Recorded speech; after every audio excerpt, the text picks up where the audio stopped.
Depuis quand le vaccin contre le papillomavirus existe-t-il en France ?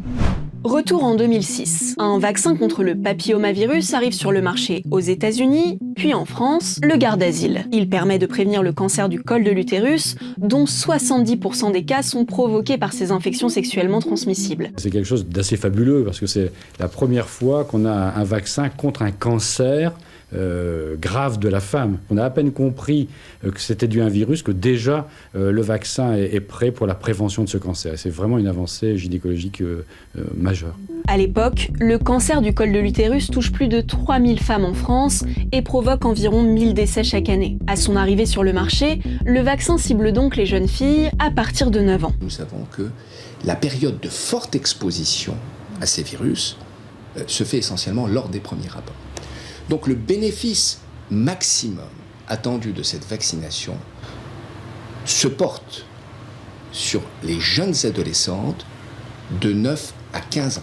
Promesse de ce vaccin, cibler 4 types de papillomavirus et prévenir 70% des cancers du col de l'utérus. Pour autant, il ne remplace pas le dépistage, le frottis, recommandé tous les 3 ans. Mais ce vaccin coûte cher, près de 440 € pour 3 doses, et il n'est pas remboursé à son arrivée sur le marché. On est typiquement dans des problèmes d'économie de la santé moderne, des sommes énormes d'un côté, un gain en souffrance et en vie humaine de l'autre, et puis entre les deux, une décision publique qui doit intervenir, et c'est vrai que ce sont des problèmes pas faciles à traiter.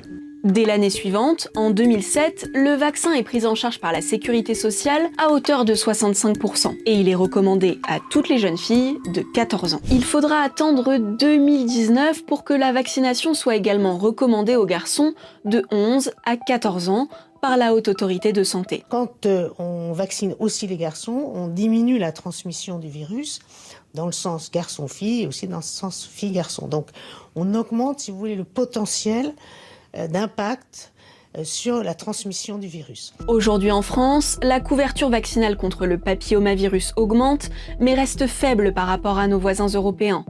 En 2024, 25,9% des garçons et 58,4% des filles de 15 ans avaient reçu une première dose de vaccin. Ces chiffres restent inférieurs à l'objectif de couverture vaccinale de 60% à l'horizon 2023 et de 80% à l'horizon 2030. Chaque année, les papillomavirus sont à l'origine de plus de 6000 cas de cancer en France.